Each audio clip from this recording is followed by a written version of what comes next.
gearbox yesterday. They obviously have a good car. Santi was second quick in yesterday's session. P1 now, 104.880. We're obviously going to absolutely blow away the existing track record on the track. But, yeah, good opportunity to just maybe check some braking zones, try to see some lines.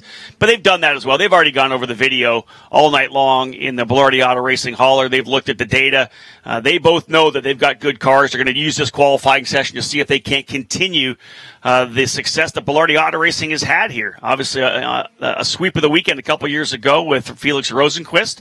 Velarde likes this track, and I'll tell you, Nick, Santi Urrutia needs a big weekend. Yeah. If he could come in here and get a couple of race wins, it could change everything in this championship, because right now it's the two drivers from Andretti, Pato O'Ward and Colton Herta, who are slowly inching away to try to make this a true two-driver battle for the championship. And Urrutia just reset the fast lap of this session at a minute 4.802. Colton Herta has moved up to the second spot. That kicks Telitz back to third. And Telitz is a guy, Rob, who has some success here at Toronto. Maybe not in Indy Lights, but a couple years ago in Pro Mazda, he swept the weekend in a second half of the season that was really impressive and propelled him to a championship. Well, the great thing is the guy he battled 2 years ago in Pro Mazda to end up winning the championship was indeed Pato O'Ward. They were teammates at Team Pelfrey. Pato went on a great streak to start the season, won 6 of the first 7 races. Then Aaron Telitz went home to Road America, kind of turned it around there, swept the weekend at Road America, and came here and swept the weekend in Toronto, and that kind of set up that momentum that went to it was a battle at Laguna Seca at the very end of the season where they actually got together. There was contact in the season finale for Aaron Telitz to come through to score the championship. Quick laps continue to roll in. Pato O'Ward jumped to P1 at a minute 4.713, and then right behind him as he roared down the back straightaway, Santi Urrutia continues to click off some big laps. A driver from Uruguay retook the pole position, provisional pole as of right now at a minute 4.638 as we see Pato O'Ward first to turn 3.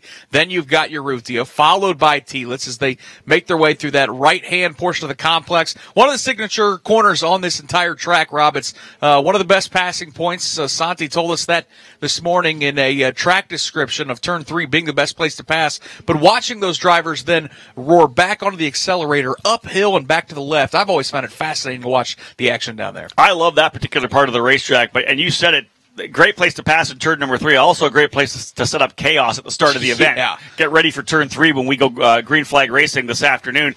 But that combination, 3, 4, I got a chance to call turn 5. I know you've called turn 5 before as well. That corner, that left-hand, the Cooper Tire corner, left-hander, they have to carry so much speed there. And when we get some of that great video coverage when they are pounding the inside curb coming through that corner, this is a part of the track where they really have to hustle the car. And that was some feedback we got yesterday during the IndyCar session as well. This is a track that you have to attack. You can't just kind of settle in like Road America, get into that rhythm, that groove to flow around the racetrack. A track like Toronto, this one here especially, you really have to get up on the wheel and really attack it. This is, of course, the Indy Lights Series presented by Cooper Tires. And meanwhile, while those Velarde Auto Racing teammates continue to pound the pavement and turn lap after lap, they currently sit 3rd and 4th as Colton Herta has gone P1. Dave, first, you're starting to notice some activity down there on pit lane. Yep, is Dalton Kellett in that black and silver number 28 for Andretti Autosport. He was the first one to make his way back to pit road. They're going to throw on a fresh set of Cooper tires, also making some adjustments towards the front end of that K-Line Mazda. We also saw Colton Herta make his way back. Victor Franzoni on pit road. Again, all sorts of fresh sets of Cooper tires laid out. In fact, that's the sound of Dalton Kellett as he makes his way back out in the second half of this qualifying session here this morning, Nick. A little bit further down pit lane, Jake Query, you've got more on our points leader, Colton Herta. Yep, very similar to what Dave was just describing with Dalton Kellett, and that involves what's taking place with Colton Herta. They brought him in. Those Cooper tires have been changed. They have not made any adjustments in terms to the setup of the machine itself. Just as I say that now, and again, they're going to check, it looks like, the tire pressure on the set of Cooper tires they're getting ready to put onto Colton Herta, but they have not made any sort of an adjustment in terms of the wings or the springs, which oftentimes we see in practice. One would assume by now, of course, that you've got a pretty good feel for what sort of a setup you need. Keep in mind that yesterday, not once, but during the practice session, the weather conditions never really changed, Nick. I mean, it was pretty similar to what we're seeing right now. Rob had mentioned the fact that there might be some moisture later. It was a little more humid in the afternoon yesterday for the practice session than what we see right now, but in terms of the track temperature, the sun, very, very similar. So in this session, looks like everybody had a pretty good idea how to dial in that car. Colton Herta sits right now inside that number 98. Pato O'Ward has come in just behind him. Ryan Norman is back in as well. So the first three pit stalls here are occupied during this qualifying session, but it won't be long before we see all three seemingly head back out onto the track. Pretty amazing, Rob. I don't know if I've ever seen this much jumbling towards the top of qualifying order. These drivers just continue to get faster and faster and faster. And the driver from Mexico with 4 wins this season, 6 poles, Pato O'Ward, just turned a big one here at Toronto. I know we're not supposed to use the R word. You already did, brother. I just dropped the hammer, but I think it's that crucial right now because with the limited amount of tires that these guys are offered, we may see guys bolt another set on, maybe even 3 sets. You don't know how many sets of tires that they're going to bolt on in terms of using those new Cooper tires, because if you're not going to use them in a race, if you're going to go to the treaded Coopers for the race, that's that extra set that you can potentially leverage to try to work your way to the top. And you're right, Pato O'Ward. We are obliterating track records here now. 104.197. Pato, 0.2 of a second quicker than Santi Urrutia for Velarde Auto Racing, who has worked his way back up here into second. Colton Herta third. And then Aaron Tielett's fourth. Victor Franzoni has yet to show the pace he showed yesterday. 104.887 now, almost 0.7 of a second back for Franzoni. But again, Pato's coming in with a lot of momentum. He was able to come back at a crucial point, I think, in the season and get that victory, that dominant weekend at Iowa Speedway. Again, after the impression that Colton Herta laid down through the month of May, sweeping the Grand Prix at Indianapolis, winning the Freedom, winning the first race at Road America. There was momentum there within the Herta camp, and I think, O'Ward needed to throw some water on that fire very quickly. He did so at Iowa. If he can back it up here again, like we saw with Tielitz in 2016 against Pato and Pro Mazda, you can kind of shift that momentum, change the wave, and try to put yourself in the right direction heading to Mid-Ohio. A 104.197 for Pato O'Ward. And Rob, you look at some of the IndyCar times from yesterday. We had 13 drivers just under a minute, but you were looking at 59 seconds, 60-second laps for the Verizon IndyCar series. These lights drivers are only about 4 seconds off. That's pretty incredible with how good this race car is and how fast it gets around this joint. Yeah, most definitely. And we talk so much about the fact that this new Dallara IL-15 has really set up these young drivers to make that step to the Verizon IndyCar series a little bit easier, a little bit more clean for them. And even more, I think, now with the universal aero kit, taking away a lot of that grip that they had on the older car with the new aero kit, has really made that transition a lot better. And I'm liking with the fact we talked about it a lot yesterday, Nick, that Pato O'Ward, Colton Herta, Santi Urrutia, 3 drivers with the potential to move to IndyCar next year. It's certainly been well documented, the Canadian flavor this weekend, with 3 drivers, the Verizon IndyCar series competing, sporting the Maple Leaf flag with James Hinchcliffe, Robert Wickens, and Zachary Clayman DeMello. But Dave, first, a little Canadian flavor here in the Indy Lights series as well. Most definitely. It's interesting. You watch the live streaming and you see a lot of Dalton Kellett on board, and you wonder, what do we see? Oh, wait, he's Canadian. We're back in Canada. Mark Kellett is Dalton's proud father.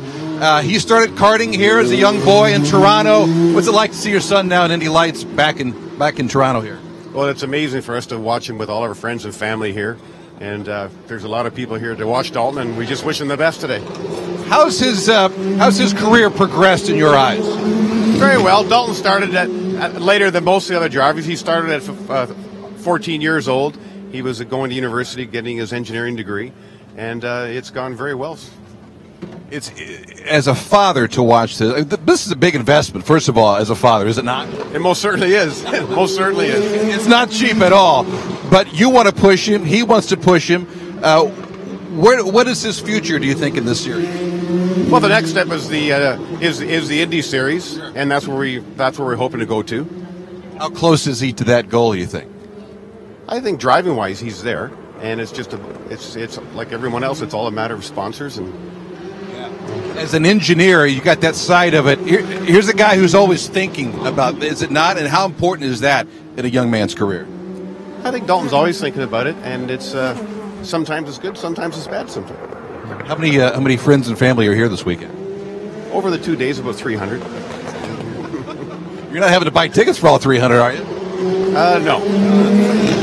sorry to take you away from it, but 10 minutes or so remaining in qualifying. Best of luck. Thanks for your time. Have a great homecoming. Thank you very much. Mark Kellett. That's Dalton Kellett's dad, keeping a close eye on his 24-year-old son this weekend. 300 family and friends. That's pretty incredible, Rob.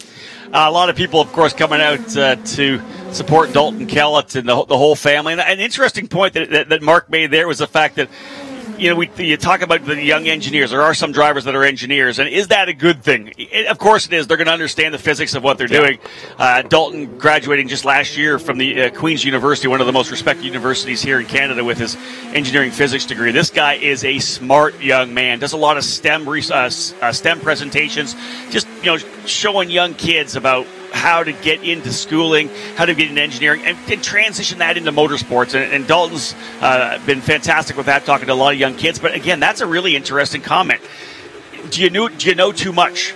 Are you thinking about engineering the car when you could be driving the car? And when you have that mindset, you're always thinking, analytically about the way the car is running. When maybe sometimes you just need to clear that out and just drive. That's, I think, a lot of some of the drivers who don't know as much about cars. Those are some of the guys that can be the quickest when they're just out there naturally just hustling the car around.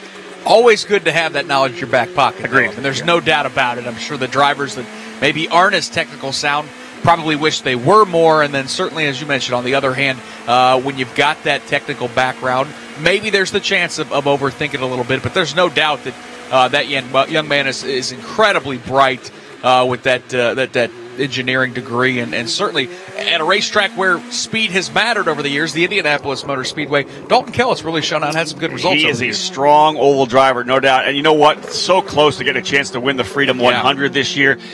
The chaotic nature of that race, I don't think we knew who was going to win. I think Santi Urrutia figured he had it. It looked like Dalton was going to win it. Pato was in the fight. Colton Herta ends up coming out with the victory. But those last couple of laps, it was the strategy of where do you need to be? Don't make a mistake. Pato got a little hot coming into one corner. That kind of stacked everybody up. Dalton Kellett had a really good shot at winning the Freedom 100 this year. And I'm interested to see whether or not they're able to put the sponsorship together, because I know Dalton very focused on trying to get into the Indianapolis 500. Been a bit of a struggle for him so far this morning in qualifying. Currently sits 7th, 1.2 seconds off of the fast lap turned by Pato O'Ward, that still stands at a minute 4.197.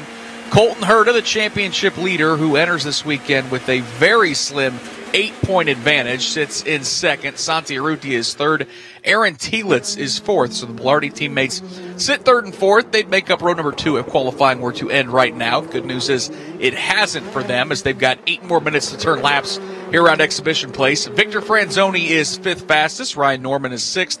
Dalton Kellett is 7th. So, Rob, time and time again, cream rises towards the top, and there's Pato O'Ward and Colton Herta as this championship battle continues to be an impressive one. In the wins category, they're dead even, 4-4. In qualifying, this is where Pato O'Ward has seemingly had a bit of advantage and a heads up on just about everybody in this field. And it's a bonus point. Yeah. Qualifying on the pole, you can keep chipping away with those bonus points. You win all the bonus points of the year, you've got a pretty good little advantage in terms of adding those markers to the championship totals. But top 3 drivers in the championship are there: Pato O'Ward, Colton Herta, Santi Urrutia. Again, you said cream rises to the top. Herta, of course, your point leader coming in.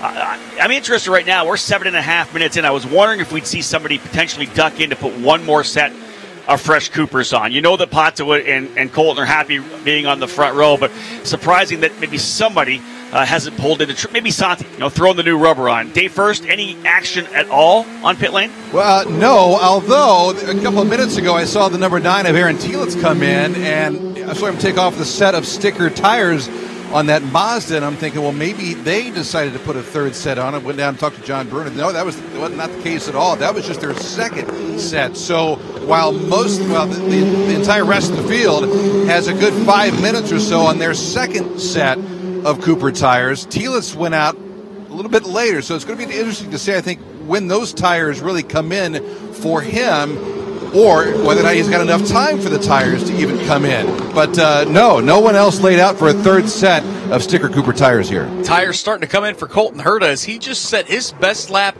of this qualifying session as he got quite a bit closer to Pato O'Ward's fast lap at a minute 4.197. Herta did a 2.26. So, Rob, he's right there, less than a tenth of a second away from snatching the pole away from Pato O'Ward, but just not quite in that Andretti Steinbrenner Mazda. Yeah, I think Dave first kind of hit the nail on the head where we're kind of working our way into that optimum time here. The fuel tanks are starting to drain out a little bit. We're getting lower on the weight. Drivers have a lot of open racetrack. They're not really worried too much about that with just the 7 drivers around the track here in Indy Lights, but now we're trying to get the right lap where they optimize these tires. You want to have the tanks low. You want to have the car as light as possible. The driver's got to nail it. You've had to hit the tire pressure. And again, you want to hit that absolute optimum lap to lay it down. Colton Herta, as you said, 104.226, back by just 0.03 of a second. And Dalton Kellett has picked it up a little bit as he is into the minute 4 range. All 7 drivers now into the 104 range here in qualifying for Indy Lights. As we've mentioned, it is a jam-packed day here at Exhibition Place, not only on the Advanced Auto Parts IndyCar Radio Network, but if you're here at the racetrack as well. Up next here at Toronto is GT3 qualifying. Up next for us on IndyCar Radio is IndyCar practice number 3 at 9:50 Eastern Time, where Mark Janes will guide you through that. Of course, we're going to go racing today here in the Indy Lights Series presented by Cooper Tires at 12:40 Eastern Time, and then we will end the day on the network with Verizon IndyCar Series knockout qualifying at 1:55 Eastern Time. Rob, you and I will both be up for that show. Knockout qualifying, always fascinating. You throw in the variable of potential weather affecting that. Qualifying so important on these street courses. That's going to be a lot of fun to see how that shakes out. I love knockout qualifying. I think it's awesome to see those guys get in there. Guys will jump on the reds and maybe use 2 sets of reds to try to get into the fast 12. But I ran into James Hinchcliffe on the way over here. He was hanging out at the bus. He was listening to the USF2000 call, talking about his race car and how they're kind of battling to try to find overall grip. But he said, because I've been watching my phone and it's 80% chance of the R word when they go qualifying. I said, will that be fun? Look on his face. Well, we'll see. Because if we do have a wet qualifying session, man, I don't even know who's going to come to the front here. That would be interesting. And maybe a guy like Jordan King, maybe it's an opportunity for him, a Brit who's spent a lot of time in the wet. Maybe he steps up a little. I know Sebastian Bourdais loves being out in the rain as well. There's just a lot of intriguing storylines that could happen if indeed we go wet for qualifying. Yesterday, no doubt it was one man that everyone was chasing. That was the Iceman, Scott Dixon, who is the Verizon IndyCar Series points leader, who paced the way in both practice sessions, 1 and 2. He was the fastest driver. It was the Honda camp who was awful impressive yesterday. Takuma Sato and Graham Rahal, the Rahal Letterman Lanigan cars, showed some good speed. Marco Andretti was also pretty fast in both sessions, so pretty interesting to see. And as we've hit that sweet spot, Rob, here in qualifying for Indy Lights with just 3 minutes to go, Pato O'Ward no longer P1. In fact, he's been bumped down to the inside of row number 2 as his 2 championship counterparts, Colton Herta and Santi Urrutia, have found some speed here at Exhibition Place. We're talking about resetting track records here. We did so in USF2000. We did it in Pro Mazda. We've already done it in Indy Lights, but we are lowering that record to a place that's going to be tough to try to attack on. 103.887 for Colton Herta, now 2/10 of a second quicker than Santi Urrutia. That's significant. The only driver now into the 103s, but not for long. Here comes Pato O'Ward. Yeah, O'Ward got bumped down to 4th as Aaron Telitz found some speed, and then O'Ward turns his best lap of the session at a minute 3.9. Not good enough to knock Colton Herta off of the P1 pole right now, but it was good enough to move him back provisionally on the outside of the front row. It's the Ballardi teammates 3rd and 4th, and Urrutia and Telitz. Franzoni still 5th, Norman 6th, Kellett 7th, as it's getting hot and heavy, Rob. And again, Colton Herta with another big lap as he reposts the fastest lap of this session. Most definitely, we are into the sweet spot on these Cooper Tires. Drivers all, again, they're starting to deplete their fuel. The cars are getting nice and light. This is now where you put it in the hands of your driver. You got a car, you've got the tires that are where they need to be. Colton Herta stepping it up again, a 103.743, 16 hundredths of a second quicker than Pato O'Ward. Santi Urrutia back by just 3 hundredths from Pato. We've got the top 3 drivers within 0.2 of a second. And I can't stress it enough, folks. I mean, just how fast this is. 103.7 for Colton Herta. That's only 3 or 4 seconds off of the quick time that we saw from the Verizon IndyCar Series machines yesterday during practice. So these guys are flat getting after it here around this 11-turn, 1.7-mile street circuit in Toronto, one of North America's premier cities, once again hosting open-wheel racing. It has certainly become a fantastic tradition. We love coming up here. The racing is always pretty darn good, and it's Colton Herta who is trying to hold on to score his second pole of the season. And, Rob, you brought up a great point earlier, the bonus point that is involved with winning pole, as Colton Herta very nearly catches the wall exiting turn 11. That's where Pato O'Ward has had the advantage so far this year. 5 extra points based on the pole advantage being 6-1. We have that example that we can always use when we go back to the battle between Gabi Chavez and Jack Harvey for the championship a number of years ago. It was so tight. You go back to that. They tied after the finale at Sonoma. They were tied for race wins. We had to go to second place finishes to see who was going to win the scholarship, $1 million. It came down to second place finishes. All it would have taken was one more pole position, and one of those drivers would have won the championship. That's how close it is in this series, because the level of competition and the spec program with the Dallara chassis and the Mazda power plant, the Cooper tires, the platform is so even. The guys that are able to step up, you're not stepping up a ton, you're just getting that little bit extra. We have reached the final few seconds of this qualifying session, and Colton Herta has done it again. Another quick lap here in qualifying at a 1:03.684. Pato O'Ward sits second, and Rob, look how close it is for second between O'Ward and Urrutia. By 6/10,000ths of a second between second and third. Colton Herta was able to sneak through. Before we went to checker, he was able to come back, so he's still on another flyer. Let's see if O'Ward and Urrutia can turn things up. This is their last chance. They're 0.2 of a second behind. Colton Herta on the provisional pole. The checkered flag is out for qualifying. All drivers on track get to complete this final lap, and the timing line is right at pit entrance, so everybody's going to get one extra opportunity. Ryan Norman has already crossed the timing line. He's going to do no better than 6. Telitz is across the line. He will finish 4th in this qualifying session. Pato O'Ward will not knock Herta off the pole position, as he will do no better than 2nd. Not a lot of mix-up here at the end of qualifying. One more driver for Colton Herta to try to hold off. It is Santi Urrutia, and he will not do it. Colton Herta scores his second pole position of 2018 at a 1:03.684 around exhibition place. Rob, the points leader in the Indy Light Series presented by Cooper Tires, does it again. What a big pole position for young Colton Herta. Colton able to hold on to that track record that he set last year, but maybe more importantly, that's actually Colton. He buried it in the tires. Coming in the final circuit, I said he was on a last lap flyer. This is exactly what we saw in USF2000 when Rasmus Lint overcooked it on a flyer on the final circuit. Coming through turn number 8, trying to roll as much corner speed, go deep under the brakes. He overcooked it, ends up in the tires on the outside of the racetrack. The AMR IndyCar safety team is there to try to pull him from the tires, as it looks like from just the shot that we could see.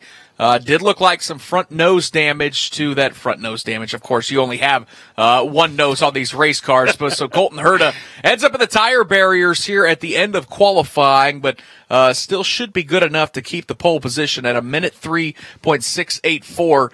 Pato O'Ward ends up second. So once again, 1 and 2 in the championship right there on the front row. In fact, the front 3 in the championship standings going to be starting towards the front when we go racing later today. Lucky for Colton, the rear nose is still pretty good. That's right. We're good to go on the rear nose. The front, obviously front wing damage, maybe a little bit getting in there. Colton, you know what? Coming off of that second place finish to Pato O'Ward at Iowa Speedway, this kind of just rights the ship to a certain extent. For sure. Claws back a point, shows, hey, you know what? I'm the big dog still here on the road course. Colton doing a tremendous job out there to get this pole position. Of course, an all Andretti front row, all Belardi row number 2, Santi Urrutia and Aaron Telitz. And again, Santi said it at Iowa. They've been chasing Andretti all year long. They do so again here in qualifying. But Urrutia not that far back. As we said, 6/10,000ths of a second off of O'Ward. I like the first run down into turn number 3 at the start of Indy Lights. Could be pretty interesting. But again, Colton Herta, solid job qualifying on the pole for race number 1. So it's Colton Herta who is your pole sitter. Not sure we're going to get a chance to hear from him because he's again stuck in the tire barriers. So at least we can hear from our second place driver. 4 wins, 6 poles, but Dave First not good enough to grab that 7th pole today. It's Pato Award. Yeah, not going to settle for pole. He will start though up front on the front row, so that's not a bad thing. I can see your wheels turning inside. Where do you think you needed to improve out there on that race course? I don't know, man. I felt pretty good on the first set of tires, and I just couldn't get those extra 2/10 in the end. I got a different lap time on the dash than on the course, so I feel like maybe wherever the timing line is there and here is just a little different. Maybe that's where I'm losing a little bit. It's a tight track. It's hard to get it perfect, but I mean. I didn't feel far off. I mean, the car doesn't feel bad. It's just I just didn't have enough. Yeah. When the race starts later today, what's going to be the key this afternoon? I think around here it's going to be points. It's really easy to make a mistake, so it's tight to make a pass as well. So I haven't raced in lights car around here, so I don't know how it is behind traffic. So I'm just going to have to study it for a little bit in the start of the race. Or, maybe try and get out in front. You never know.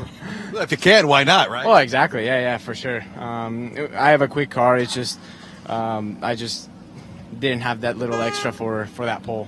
Good luck this afternoon. Thank you. Patricio Award. Yep, didn't settle for pole, but not bad. It's his 10th front row start of 2018. Rob, that's the mind of a race car driver right there. First answer is, well, I'm going to be thinking about points, and then he realizes, but I could just push really hard at the start and grab the lead. Yeah, there was the intelligent answer, and then there was the emotional answer, right? Because, honest, if you look at the field, remember Colton was here last year, Santi, Aaron Tielitz, Ryan Norman, Dalton Kellett. It's Victor Franzoni and Pato Award, who are the 2 rookies who have never actually raced here. And I'm sure they watched all the video. I'm sure they watched, all the coverage from last year to see how this track actually races. Turn 1's a lot different. It's going to change the way they race into turn number 1 with the fact that you can attack a little more. It should be interesting to see how Pato Award approaches race number 1. Let's hear from our pole sitter who has caught up with Jake Query. One of the more unusual, I guess, pole winning celebrations because you get escorted back here, but Colton Herta out of the car. First off, take me through that run itself, because it seemed like after a couple of laps, that's when those Cooper tires really come in, and that's when you felt the best in the car and got the best time. Is that a fair assessment of how the session went? Yeah, it's mainly down to the fuel load. I think the car it didn't feel as good as the first run on the second run, but we found the time because the fuel was burning down. But yeah, have to apologize to the boys. That's not how we want to do it. Unfortunately, for the people that don't know, I ended up in the wall at the end of the session. Just tried to roll a little bit too much speed in the last turn, which is super unnecessary and stupid on my part. Obviously, at that point, your concern becomes, what about the car itself? Did you get a chance to look at it to know what you might be up against in terms of trying to get it fixed for the race? The car will be fine. I didn't hit hard. It's just a little bit in the front left and front wing, so we'll get it repaired. But, yeah, obviously, without a little bit of money, so... Lastly, let's assume it stays dry itself. What will be the situation in terms of the tires and the demand that is placed on the tires from this track itself over the course of a race? It's a little bit unknown because it's really hot. I haven't looked at the temperature yet for what it's going to be later, but if it was like anything yesterday, it's going to be a tough race. It's going to be hot. It's going to be sliding a lot, so we'll see. I appreciate the time. Thank you. Colton Herta is on pole for the first race here at the Indy Lights presented by Cooper Tires in Toronto. Thank you so much, Jake Query. You and Dave First take a quick break.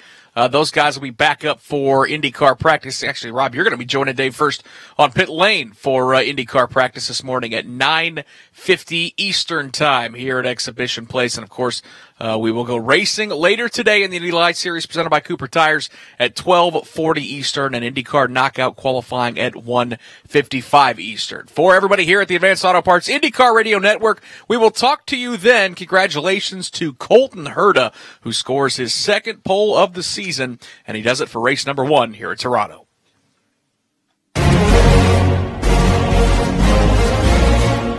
This is the Verizon IndyCar Series on the Advanced Auto Parts IndyCar Radio Network. A.J. Foyt down the main straightaway. The checkered flag is out. A.J.'s hand in the air. He is the winner. A.J. Foyt at Indianapolis has won his 4th 5 100-mile race. A.J. Foyt, our winner. The flag will